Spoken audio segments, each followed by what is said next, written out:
나는 하나님을 예배하는 예배자입니다.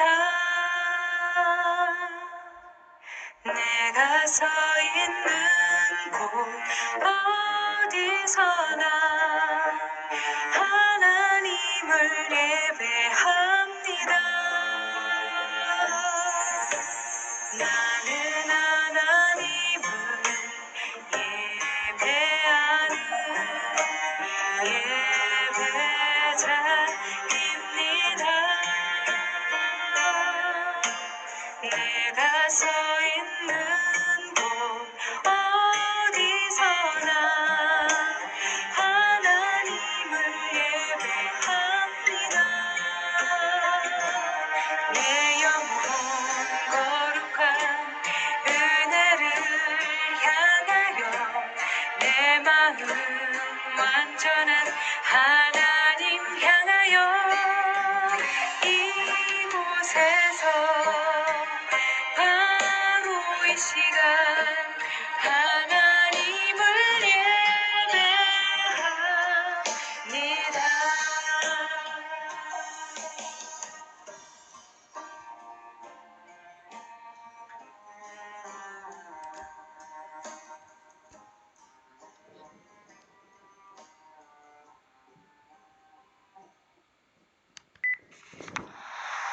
다같이 묵상 기도 드리심으로 주일 낮 예배를 시작하도록 하겠습니다. 여호와께 감사하라. 그는 선하시고 그 인자하심이 영원하미로다. 여호와께 구속함을 받은 자는 이같이 말할지어다. 여호와께서 대적의 손에서 저희를 구속하사 동서남북 각 지방에서부터 모으셨도다. 아멘. 사랑의 하나님, 감사합니다. 오늘 이렇게 저희들이 함께 모여서 온라인으로 예배를 드릴 수 있도록 해주시니 감사를 드립니다. 저희들이 코로나19의 영향으로 인해서 각 가정에서 흩어져서 온라인 예배를 드리지만 저희들이 함께 모여서 교회당에서 예배를 드린 것처럼 예배할 수 있도록 하여 주시옵소서. 온전히 주님만을 사모하고 사랑하고 주님만을 높이 들어 올리는, 그리고 저희들의 모든 에너지를 주님께 다 쏟아 부어드리는 능력 있고 살아있는 예배가 되게 하여 주시옵소서. 예수님의 이름으로 기도합니다. 아멘. 찬송가 1장입니다.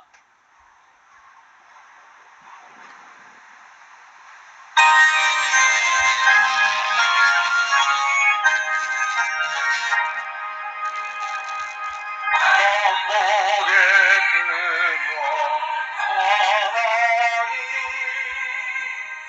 온 백성 찬송 드리고 서전사여 찬송하세.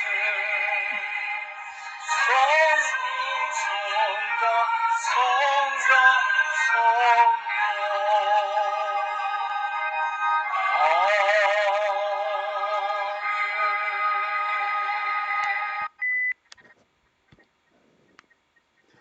전능하사 천지를 만드신 하나님 아버지를 내가 믿사오며 그의 아들 우리 주 예수 그리스도를 믿사오니 이는 성령으로 잉태하사 동정녀 마리아에게 나시고 본디오 빌라도에게 고난을 받으사 십자가에 못 박혀 죽으시고 장사한 지 사흘 만에 죽은 자 가운데서 다시 살아났으며 하늘에 오르사 전능하신 하나님 우편에 앉아 계시다가 저래로서 산자와 죽은 자를 심판하러 오시리라.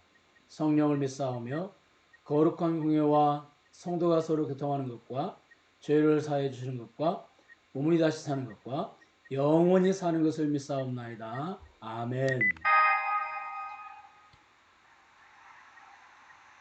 교동문 34번입니다.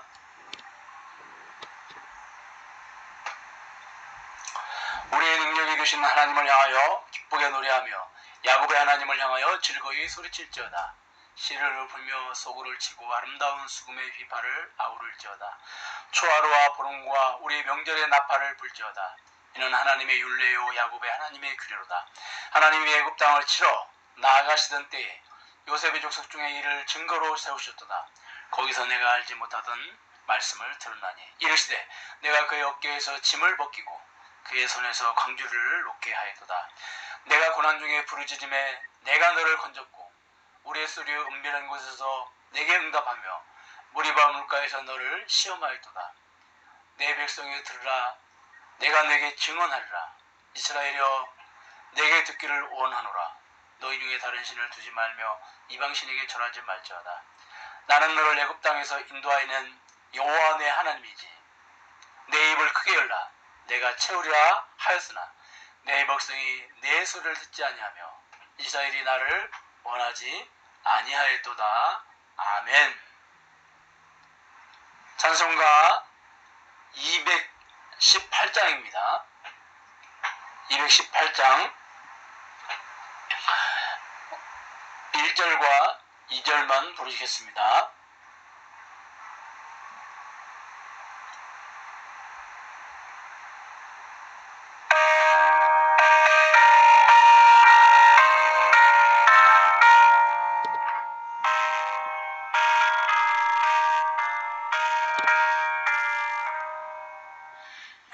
마음과 정성을 다하여서 주 너의 하나님을 사랑하라. 내 몸을 아끼고 사랑하듯 형제와 이웃을 사랑하라. 주께서 우리에게 명하시니 그 명을 따라서 살아가리.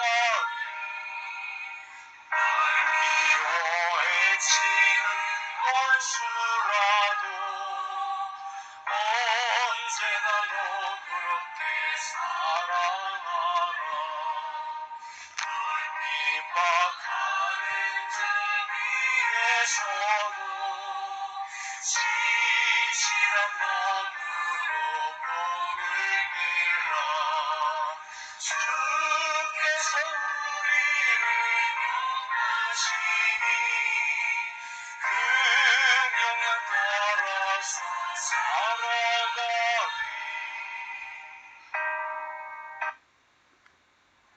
다 같이 기도하겠습니다. 하나님, 감사를 드립니다. 주님의 은혜가 아니면 어떻게 저희들이 비록 온라인이지만 주 앞에 한 마음으로 예배를 드릴 수 있었겠습니까? 주님의 그 놀랍고 우리가 감히 상상할 수 없는 그 크신 은혜로 인하여서 저희들이 이렇게 또 주 앞에 예배를 드립니다. 주님이 저희들에게 우리가 상상할 수도 없고 계산할 수도 없는 그런 은혜를 주셨고, 또 우리가 감히 물려받을 수 없는 하나님 나라를 기업으로 물려받고 그 기업에 하나님과 함께 동역자로서 동참하여 그 하나님 나라를 이 땅에 세워나가는 일을 우리에게 맡기셨지만 저희들은 게으르고 나태하고 그리고 믿음이 연약해서 그 사명 잘 감당하지 못했음을 이 시간 고백합니다. 주님, 저희들의 모든 죄를 용서하여 주시옵소서. 주님, 저희들에게 힘주시고 능력 주시고 은사 주시고 지혜와 명철을 더하여 주셔서 저희들에게 맡기신 그 천하보다 귀한 사명을 저희들이 잘 감당할 수 있도록 주여 도와 주시옵소서. 코로나가 다시 확산세로 돌았습니다. 주여, 우리 한국을 불쌍히 여겨 주시옵소서. 우리 한국교회를 긍휼히 여겨 주시옵소서. 우리 세종사랑의 교회를 주여 붙잡아 주셔서 이 어려운 시기에 저희들이 이 어려운 시국을 넉넉히 주의 은혜 가운데서 이기고 나아가게 하여 주시옵소서. 다 주님의 품 안에서 보호받고 인도받고 보존받아 저희들이 남은 생애를 주를 위해서 더 헌신하고 주를 위해서 더 수고하는 그런 저희들이 되게 해주시기를 간절히 원합니다. 특별히 학생들이 어디에 있든지 주님이 함께 하시고 붙잡아 주시옵시고, 또 우리 세종사랑의 교회 교우들이 어디에 있든지 주님이 늘 함께 하시고 동행하시고 온전히 붙잡아 주시어서 이제 다시 코로나 문제가 해결되어 갈 때 다시 저희들이 함께 모여서 얼굴과 얼굴을 맞대고 예배하는 그날이 속히 올 수 있도록 주여 도와주시옵소서. 이 시간 말씀을 같이 나누기를 원합니다. 성령께서 충만하게 역사하여 주옵소서. 예수님의 이름으로 기도하옵나이다. 아멘. 하나님의 말씀은 요한계시록 2장 1절에서 7절 말씀입니다. 제가 대신 읽겠습니다. 에베소 교회 사자에게 편지하라. 오른손에 있는 7뼈를 붙잡고 7 금촛대 사이를 건시는 이가 이르시되, 내가 내 행위와 수고와 내 인내를 알고 또 악한 자들을 용납하지 아니한 것과 자칭 사도라 하되 아닌 자들을 시험하여 그의 거짓된 것을 내가 드러낸 것과 또 내가 참고 내 이름을 위하여 견디고 게으르지 아니한 것을 아노라. 그러나 너를 책망할 것이 있나니 너의 처음 사랑을 버렸느니라. 그러므로 어디서 떨어졌는지를 생각하고 회개하여 처음 행위를 가지라. 만일 그리하지 아니하고 회개하지 아니하면 내가 내게 가서 내 촛대를 그 자리에서 옮기리라. 오직 내게 이것이 있으니 내가 니골라당의 행위를 미워하는도다. 나도 이것을 미워하노라. 귀 있는 자는 성령의 교회들에게 하시는 말씀을 들을지어다. 이기는 그에게는 내가 하나님의 낙원에 있는 생명나무 열매를 주어 먹게 하리라. 아멘.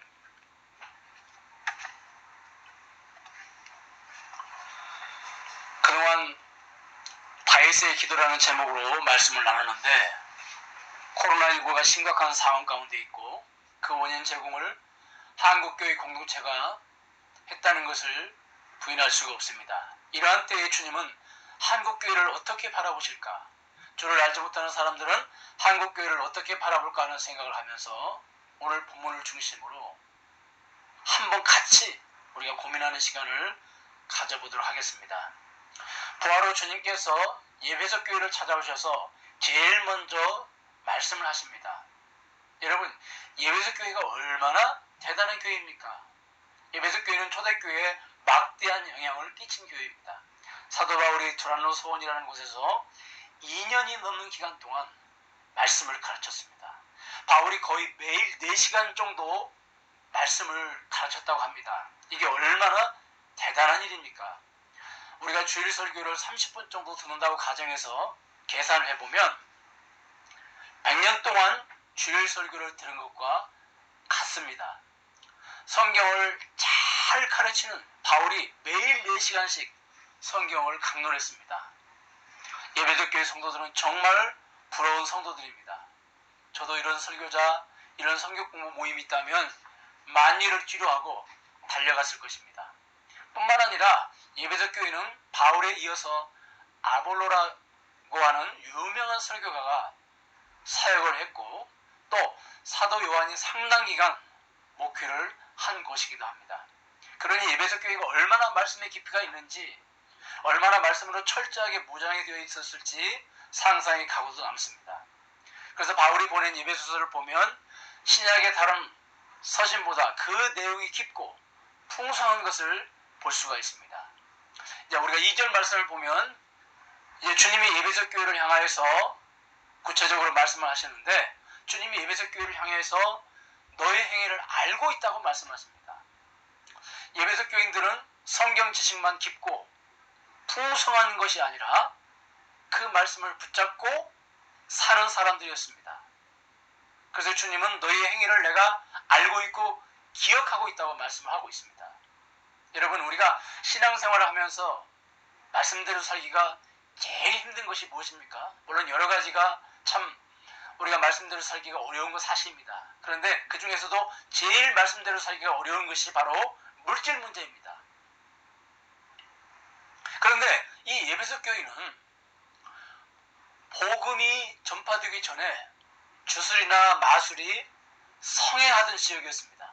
그래서 에베소 교인들은 예수를 믿기 전에 주술이나 마술과 관련된 업종에서 마술을 행하거나 아니면 장사를 하거나 해서 생계를 유지하고 있었습니다. 그런데 사도행전 19장 19절에서 그들이 예수를 믿고 나서 주술이나 마술 서적 등을 가지고 나와서 쌓아놓고 불로 태웠는데 그 값이 상상을 뛰어넘습니다. 사도행전 기자는 그 값이 은 5만이라고 합니다. 은 5만이 오늘날 우리 돈으로 환산하면 어느 정도 될까요? 오늘날 우리 돈으로 계산하면 50억 원 정도의 거액입니다. 그런데 그들은 예수를 믿고 나서 그 많은 물질을 다 포기합니다. 에베소 교인들은 말씀을 지식으로만 안 것이 아니라 말씀을 실천하는 삶으로 이어진 것을 볼 수가 있습니다.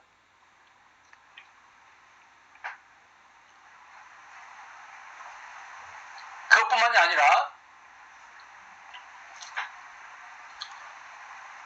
2절에 보니까 주님은 에베소 교인들의 수고를 아신다고 말씀하고 계십니다. 말씀을 실천하고 살려면 그냥 되는 것이 아닙니다. 우리 안에 엄청난 싸움이 일어납니다. 에베소 교인들이 마술하는 책을 불에 태웠다는 말은 단순히 책을 불사르는 차원이 아닙니다. 그 책들은 지금까지 자신들의 생계를 보장해 준 것이고 미래까지 책임을 져줄 자산이었습니다. 그러니 그 책을 불사르게 내어주는 것은 자신들의 모든 것을 다 포기하는 것이고 내어놓는 것입니다. 그러므로 책을 불사르게 내어줄 때 자신 안에 싸움이 없었겠습니까? 이 책들을 다 내어놓아 버리면 앞으로 어떻게 살지? 꼭 불에 태워 없애야 할까? 책이 필요한 사람에게 은밀하게 팔아도 되잖아. 아나니아 삽비라 부부가 전 재산을 다 팔고 자신과의 싸움에서 이기지 못하고 반만 내어놓은 것처럼 이들에게도 아나니아 삽비라 부부의 싸움과 같은 그런 보이지 않는 투쟁이 있었을 것입니다. 그런데 그들은 그 싸움에서 승리합니다. 그 투쟁, 그 분투에서, 그 힘겨운 싸움에서 이들은 승리를 합니다. 이것을 수고라고 주님은 말씀하십니다. 그리고 이 수고, 이 투쟁은 잠시 있다가 사라지는 것이 아니라 지속적으로 싸워야 하고 견뎌내야 하는 것입니다. 주께서 그들이 전 재산을 다 내어놓았다고 해서 당장 30배, 60배로 채워주는 것이 아닙니다. 전 재산을 다 내어놓았기 때문에 가난과 배고픔과 그리고 핍박과 손가락질을 당하기도 해야 합니다. 그럴 때 포기하고 싶은 마음도 들 것이고 다시 과거로 돌아가고 싶은 마음이 들 것입니다. 디모데후서 4장 10절을 보니까 데미아는 이 세상을 사랑하여 나를 버리고 데살로니가로 갔다고 바울이 말씀하고 있습니다. 우리는 데마가 세상을 사랑해서 쉽게 바울을 떠났다고 생각을 합니다. 정말 그럴까요? 그렇지 않습니다. 여러분, 데마가 누굽니까? 바울의 제자입니다. 그러니 쉽게 세상으로 돌아간 것이 아닙니다. 하나님 나라와 세상 나라 사이에서 처절한 투쟁과 싸움이 있었을 것이고 결국 그 싸움에서 끝까지 인내하지 못하고 데마는 패하고 만 것입니다. 그런데 에베소 교회는 그 싸움에서 끝까지 인내했습니다. 에베소 교회는 행위와 수고와 인내가 있는 교회입니다. 에베소 교회를 우리가 한마디로 표현한다면 대단한 교회, 칭찬받아 마땅한 교회라고 우리가 표현할 수가 있습니다. 그리고 사도행전 20장 36절과 38절을 보면 바울이 에베소 사역을 마치고 떠날 때 에베소 교회 대표들이 부두에서 무릎을 꿇고 울고 바울을 부둥켜 안고 입을 맞췄습니다. 에베소 교회는 행위와 수고와 인내만 있었던 것이 아니라 공동체 간에 뜨거운 사랑이 있는 교회였습니다. 더 나아가서 에베소 교회가 행함이 있고 수고가 있고 인내가 있고 사랑이 있어도 이거 한 가지 없으면 결코 건강한 교회라고 할 수 없습니다. 이거 한 가지 없으면 주님의 마음을 시원하게 해드릴 수 없습니다. 그것이 무엇입니까? 2절 하반절 악한 자들, 거짓 사도들을 교회에 발을 들여놓지 못하게 하고 그들의 거짓된 것들을 다 드러냈습니다. 구체적으로 그들이 누구이고 그들이 가르치는 거짓 사상은 무엇입니까? 6절을 보니까 그들은 니골라당파 사람들이었고 그들의 사상은 니골라당의 사상을 가르쳤습니다. 그런데 주님도 이 니골라당의 사상을 미워하셨다고 오늘 본문에서 우리에게 말씀하고 있습니다. 주님이 그들의 사상을 왜 미워하셨습니까? 그들은 사람이 부활하는 것은 영이지 육체가 아니라는 사상입니다. 그래서 사람의 육체의 부활을 부인하는 것입니다. 그들의 사상이 그럴듯하고 심오한 듯 보이지만 한마디로 부활을 기분 나쁘지 않게 부인하는 것에 불과합니다. 니골라당의 사상은 기독교를 뿌리째 흔들어 놓고 부인하는 무서운 적 그리스도의 사상입니다. 그런데 에베소 교회는 진리의 청진기를 가지고 거짓 사상을 다 드러내고 니골라당이 에베소 교회에 발을 붙이지 못하게 했습니다. 역시 바울에게 배우고 아볼로에게 배우고 요한에게 배운 교회답습니다. 여러분, 지상교회는 흠이 많은 것을 부인할 수 없습니다. 그런데 에베소 교회의 모습에서 흠을 거의 찾을 수가 없습니다. 구속사에 나타난 지상교회의 모습 중에서 이렇게 건강한 교회의 모습을 찾을 수 없을 정도입니다. 그런데 안타깝게도 이 에베소 교회가 40년이 흐른 다음에 어떻게 되었습니까? 에베소 교회의 근본적인 문제는 무엇입니까? 우리는 에베소 교회의 문제의 심각성을 알기 위해서 주님이 에베소 교회에 책망하시는 그 책망의 내용이 무엇인지 먼저 살펴보아야 합니다. 5절 하반절에 보니까 주님께서는 너희들이 회개하지 아니하면 촛대를 옮겨버리시겠다고 말씀하십니다. 경고하시는 거죠. 촛대를 옮기신다는 의미가 무엇입니까? 계시록 2장 1절을 보니까 주님이 7 촛대 사이를 거니신다라고 기록이 되어 있습니다. 주님이 7 촛대 사이를 거니신다고 했는데 그럼 7 촛대는 무엇입니까? 계시록 1장 20절 하반절에 보니까 7 촛대는 7 교회를 말한다라고 분명하게 기록이 되어 있습니다. 이 7 촛대 사이를 거니신다는 말은 한마디로 주님이 교회의 주인이시라는 것입니다. 7 교회가 교회의 주인 되신 주님의 손에 있습니다. 주님이 교회를 세우시기도 하시고 무너뜨리기도 하시고 주님이 교회를 인정하시기도 하시고 주님이 교회를 부정하기도 하시는 것입니다. 한마디로 교회의 모든 흥망성쇠가 교회의 주인이신 주님의 손끝에 주님의 손 안에 있다고 하는 것입니다. 그런 의미에서 촛대를 옮기신다는 말은 더 이상 에베소 교회를 교회로 인정하지 않으시겠다는 말입니다. 여러분, 주님이 촛대를 옮기시면 에베소 교회는 더 이상 교회가 아닙니다. 에베소 교회는 더 이상 교회가 아니라 하나의 종교 집단으로 전락하고 마는 것입니다. 좀 더 실감나게 표현을 해드리면 구약시대 하나님의 나라에서 가장 무서운 벌이 저주를 받는 것입니다. 저주받는 것은 하나님의 나라에서 끊어지는 것을 말합니다. 지금 에베소 교회에 책망하시는 촛대를 옮기신다는 말씀은 구약시대의 저주를 받는 것과 같은 의미입니다. 여러분,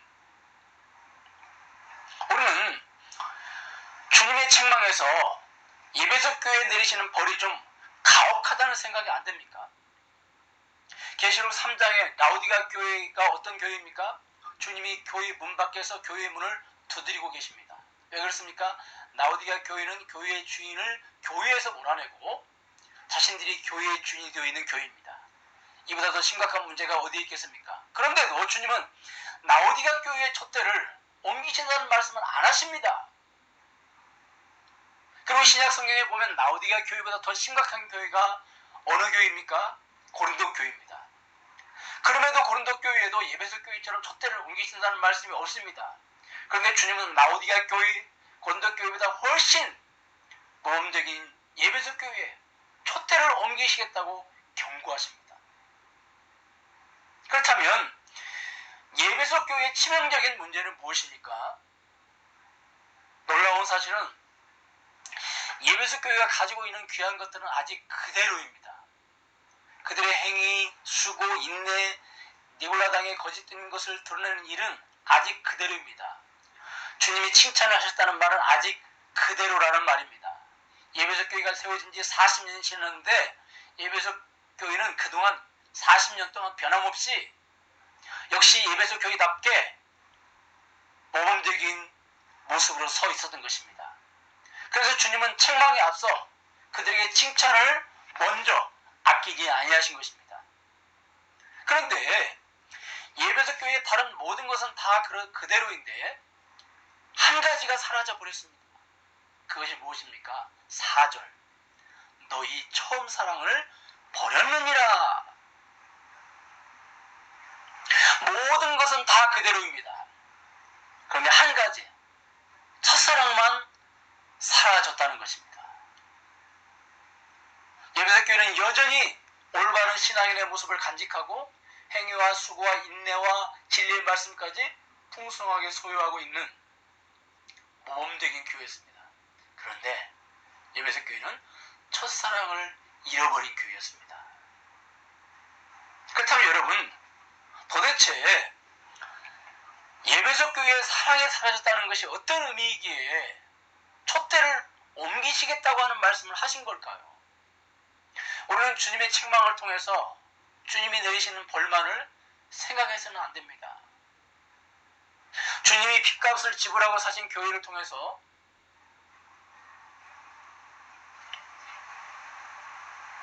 주님이 내리시는 벌만을 생각해서는 안 되고, 주님의 핏값을 지불하고 사신 교회를 통해서 촛대를 옮기시겠다는 말씀을 통해서 교회를 향하신 주님의 마음을 우리가 공감을 해야 됩니다.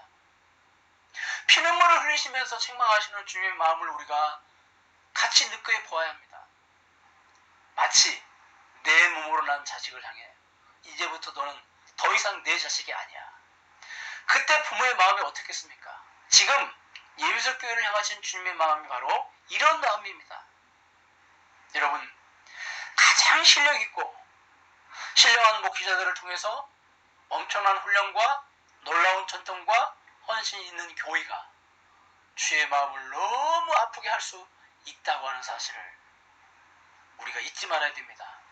너무도 반듯하고 모범적인 교회가 주님의 눈에 피눈물을 흘리게 할 수도 있다고 하는 사실을 우리가 결코 관가해서는 안 됩니다.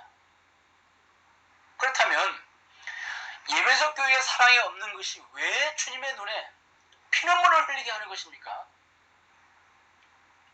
골로새서 1장 13절 말씀해 보니까 우리를 흑암의 권세에서 건져내사 사랑의 아들의 나라로 옮기신다는 말씀이 기록이 되어 있습니다. 여러분, 교회는 이 땅에 세워진 하나님의 나라의 지점입니다. 그런데 그 하나님의 나라는, 그 교회는 본질이 사랑의 나라입니다. 사랑의 공동체입니다.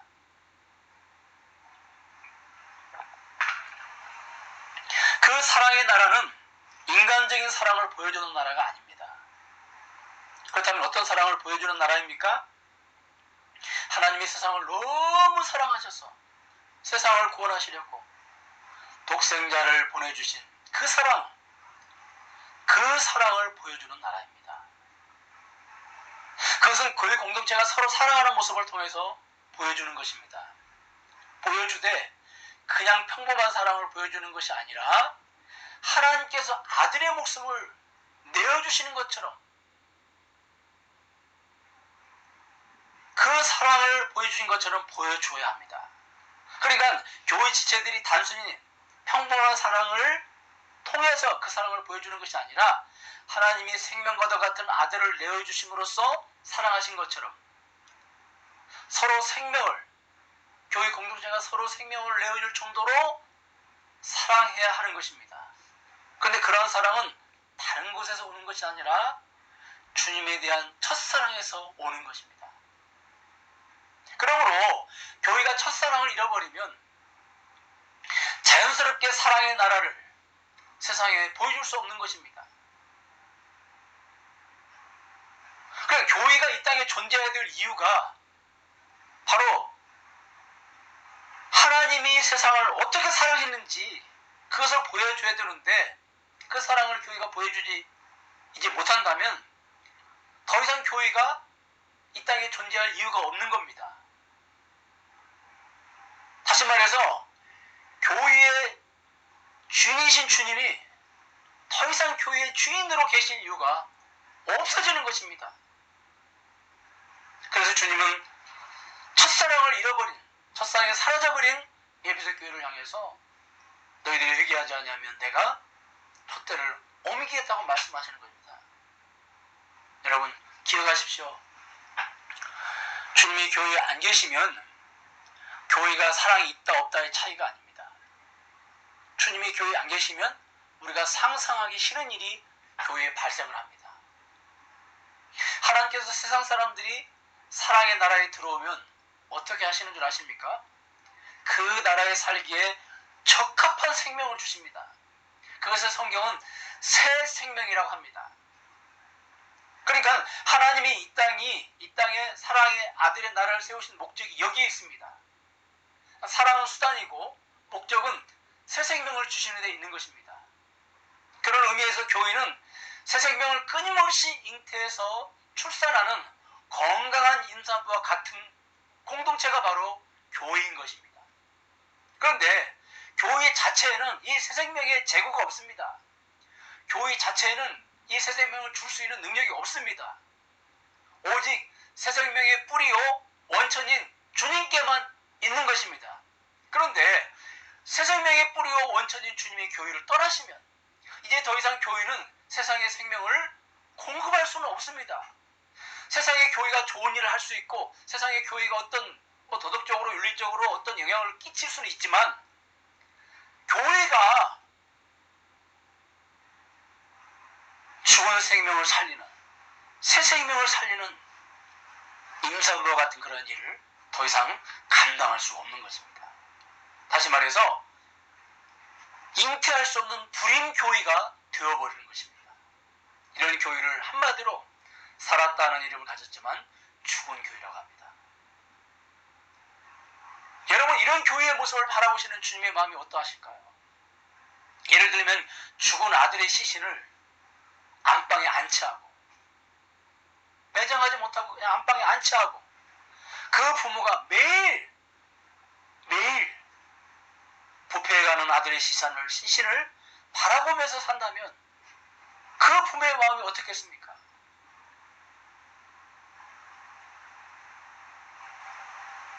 이런 교회를 바라보는 세상 사람들은 어떤 모습일까요?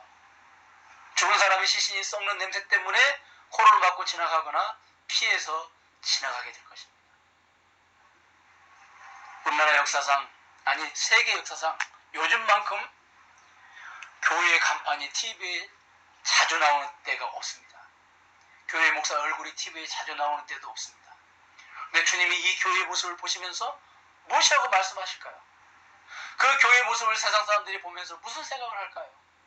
그 교회의 간판이 공교롭게도 사랑 제일 교회입니다. 사랑이 제일 많은 교회라는 의미겠죠. 그런데 그 교회의 모습을 보면서 세상 사람들이 저 교회는 사랑이 제일 많은 교회구나.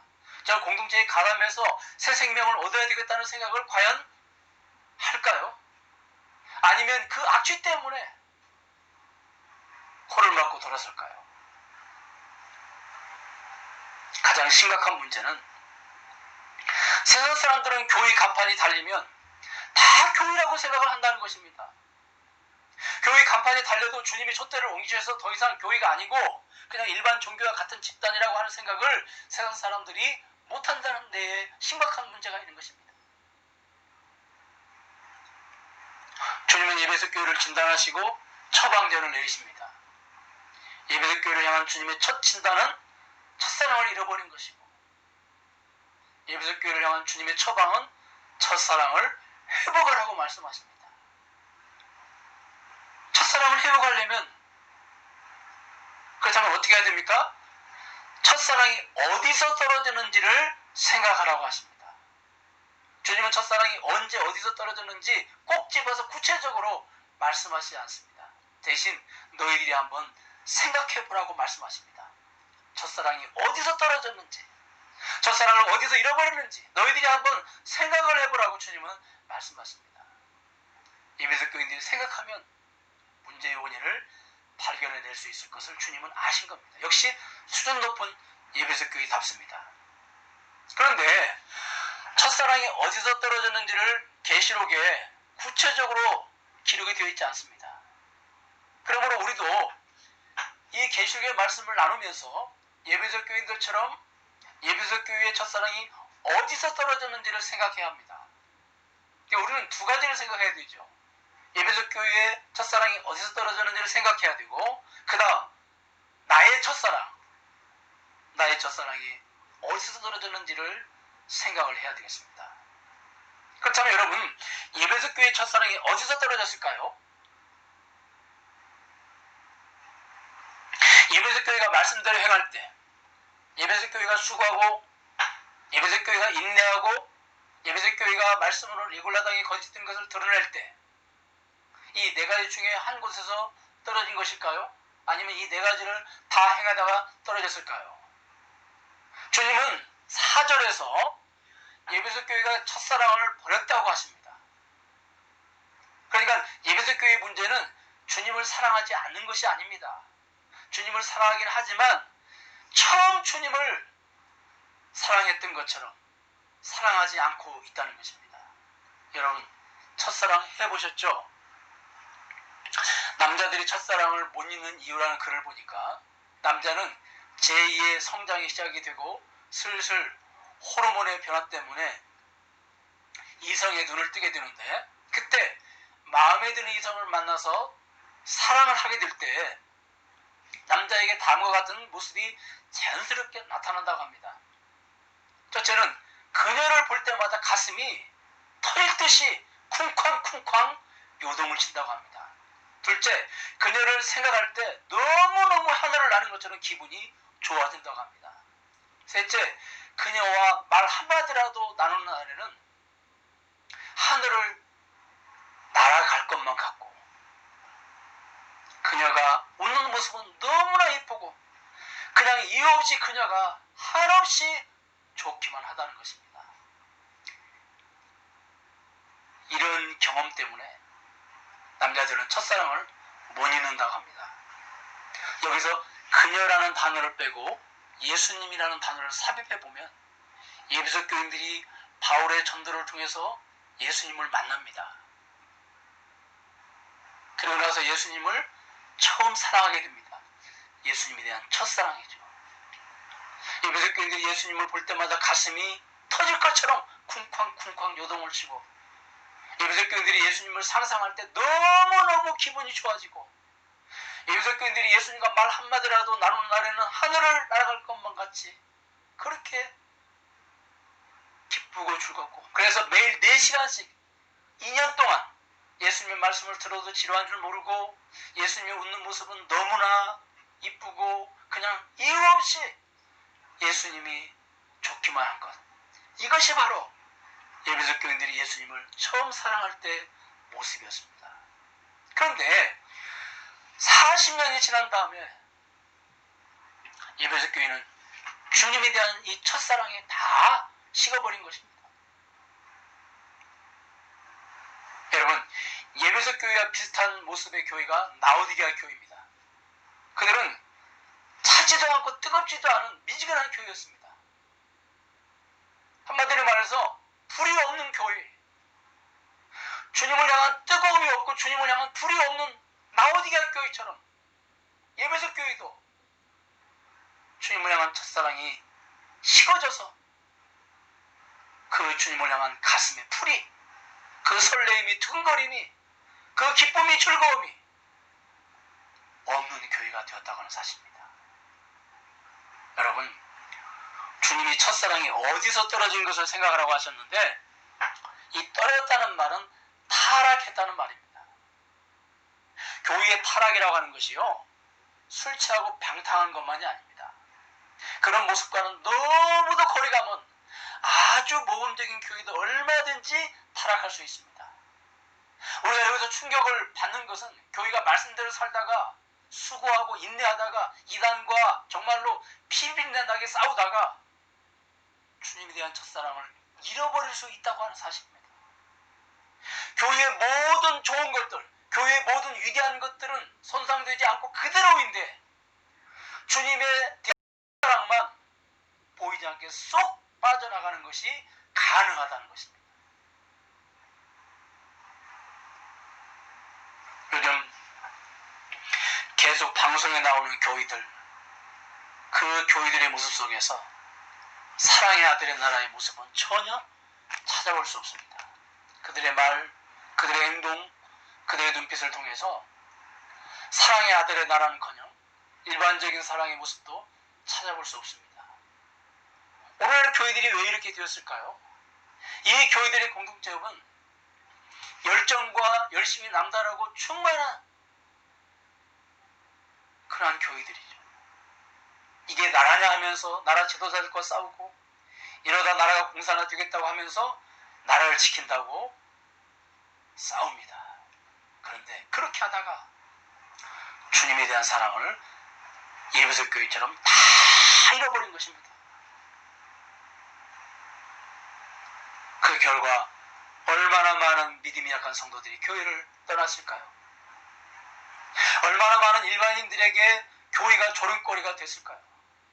얼마나 많은 일반인들이 교회를 암적인 존재로 여기고 있을까요? 여러분, 우리도 그럴 수 있습니다.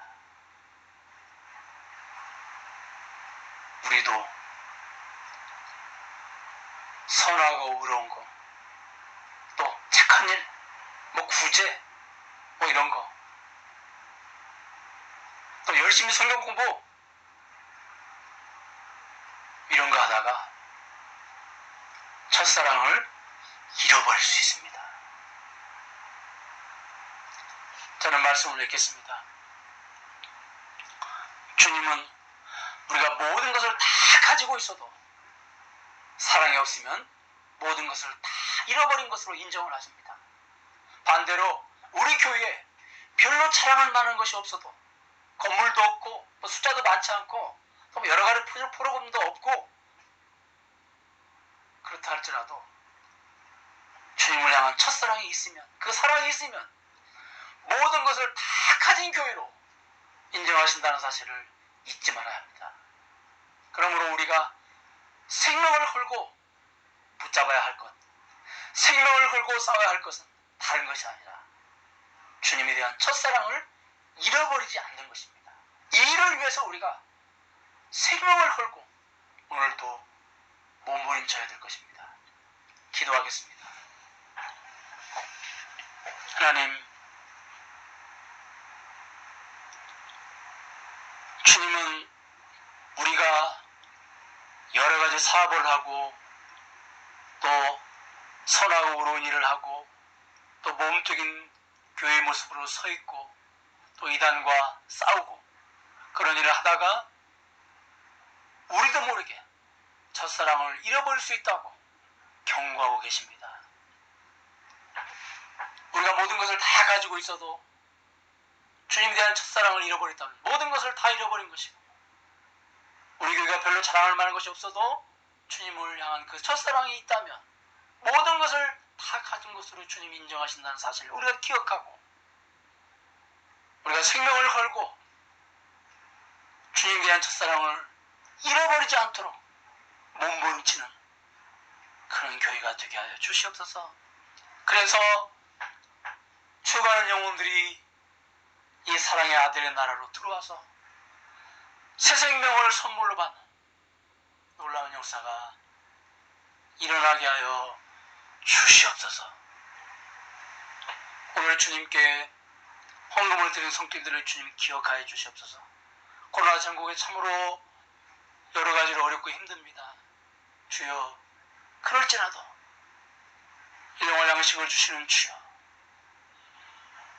내가 너희를 버리지 않고 떠나지 않겠다 약속하신 주여, 저희들을 불쌍히 여기시고 긍휼히 여겨 주셔서 이렇게 어렵고 힘들 때 물질적으로도 부족함이 없도록 하여 주시고 건강도 강건하게 붙잡아 주시옵시고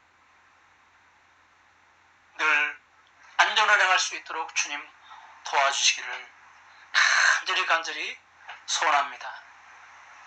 축도로 예배를 마치도록 하겠습니다. 지금은 우리 주 예수 그리스도의 은혜와 하나님의 진하신 사랑과 성령님의 감화가 통하신 역사가 오늘 이렇게 함께 모여서 하나님께 예배를 드린 사랑하는 우리 세종사랑의 교회 성도 머리 위에 지금으로부터 영원 몸토록 함께 계실지어다. 아멘.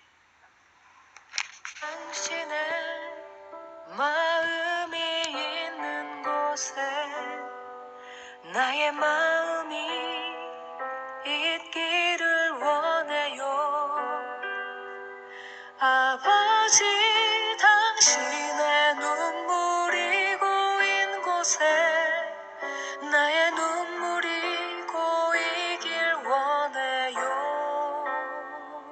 아버지, 당신이 바라보는 영혼에게 나의 두 눈이 향하길 원해요. 아버지, 당신이 울고 있는 어두운 땅에 나의 두 발이 향하길 원해요. 나의 마음이 아버지의 마음 알아. 내 모든 뜻 아버지의 뜻이 될 수 있게 나의 온몸이 아버지의 마음 알아. 내 모든 삶 당신의 삶